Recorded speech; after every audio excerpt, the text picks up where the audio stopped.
Hello guys, അപ്പോൾ നമുക്കൊന്ന് കോയമ്പത്തൂർ വരെ പോയിട്ട് വന്നാലോ? ഞാൻ എന്തിനാണ് ഈ ഇടയ്ക്ക് കോയമ്പത്തൂർ പോകുന്നതെന്നല്ലേ നിങ്ങൾ ആലോചിക്കുന്നത്? അതിൻ്റെ ഒരു സീക്രറ്റ് എന്താണെന്നുള്ളത് ഞാൻ ഈ സ്റ്റോറിയിൽ നിങ്ങൾക്ക് പറയുന്നതായിരിക്കും കേട്ടോ. മഴ പെയ്ത് കഴിഞ്ഞിട്ടുണ്ടെങ്കിൽ നമ്മളുടെ റോഡിൻ്റെ അവസ്ഥ ഇതാണ്. നിങ്ങൾക്ക് വീഡിയോയിൽ കാണുമ്പോൾ തന്നെ മനസ്സിലാവും. ഈ ഒരു മഴയത്താണ് ഞാൻ കോയമ്പത്തൂർ വരെ പോകാനായിട്ട് പോകുന്നത്. അപ്പോൾ നമുക്ക് കോയമ്പത്തൂർ പോയിട്ട് അവിടുത്തെ വിശേഷങ്ങൾ കാണാം. അപ്പോൾ ഞാൻ പറയാമെന്ന് പറഞ്ഞിട്ടുള്ള കഥ ഞാൻ നിങ്ങൾക്ക് പറഞ്ഞുതരാം. ഡിഗ്രി ഒക്കെ കഴിഞ്ഞ് വീട്ടിലിങ്ങനെ പോസ്റ്റ് അടിച്ചിരിക്കുമ്പോൾ കുറേ ജോബിനൊക്കെ അപ്ലൈ ചെയ്തിട്ടുണ്ടായിരുന്നു. എന്നെ ജോബിന് ഇൻ്റർവ്യൂവിന് വിളിച്ചത് കോയമ്പത്തൂരിൽ ഒരു കമ്പനി ആയിരുന്നു. അങ്ങനെയാണ് എനിക്ക് കോയമ്പത്തൂരായിട്ട് ഒരു അറ്റാച്ച്മെൻറ്റ് വരുന്നത്.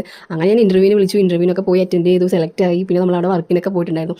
കമ്പനി ഒരു കമ്പനി ആണെങ്കിലും എനിക്ക് അവിടെ നിന്ന് കിട്ടിയ ഫ്രണ്ട്സ് ഗാങ് എന്ന് പറയുന്നത് ഏറ്റവും അടിപൊളിയായിട്ടുള്ള ഫ്രണ്ട്സ് ആയിരുന്നു. അവരുടെ ആ ഒരു സപ്പോർട്ടും കെയറിങ്ങും എല്ലാവരാണെങ്കിലും നല്ല സ്നേഹമുള്ള അടിപൊളി ആൾക്കാരായിരുന്നു. അതുകൊണ്ട് തന്നെ അവിടെ നിന്ന് വരാനായിട്ട് എനിക്ക് തോന്നിയിട്ടുണ്ടായിരുന്നില്ല. പിന്നെയാണ് എനിക്ക് മനസ്സിലായത്, ഒരാളുടെ കീഴിൽ വർക്ക് ചെയ്തിട്ട് നമുക്ക് ഒന്നും കിട്ടാനായിട്ട് പോകുന്നില്ല. നമുക്കൊരു ഫ്യൂച്ചറിലൊരു നമുക്ക് സ്വന്തമായിട്ട് ഏണിങ്സ് വേണമെങ്കിൽ നമ്മൾ സ്വന്തമായിട്ട് എന്തെങ്കിലും പഠിക്കണം എന്നുള്ളത്. പിന്നെ അതിനുശേഷമാണ് ഞാൻ അവിടുത്തെ കോയമ്പത്തൂരിലെ വർക്കൊക്കെ നിർത്തി നമ്മളിപ്പോൾ ഒരു ഫാഷൻ ഡിസൈനിങ് കോഴ്സിന് ജോയിൻ ചെയ്തിരിക്കുന്നത്.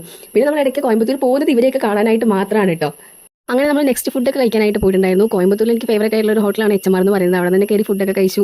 പിന്നെ അങ്ങനെ നമ്മൾ നേരെ വീട്ടിലേക്ക് വന്നു. കാരണം ടൈം ആയതുകൊണ്ട് തന്നെ നേരെ വീട്ടിലേക്ക് വന്നു. വരുന്ന സമയത്ത് നല്ല മഴ ആയതുകൊണ്ട് എനിക്ക് വീഡിയോസ് ഒന്നും എടുക്കാനായിട്ട് പറ്റിയിട്ടുണ്ടായിരുന്നില്ല. എന്തായാലും അടുത്തൊരു വീഡിയോ ഞാൻ എന്തായാലും വരുന്നതായിരിക്കും.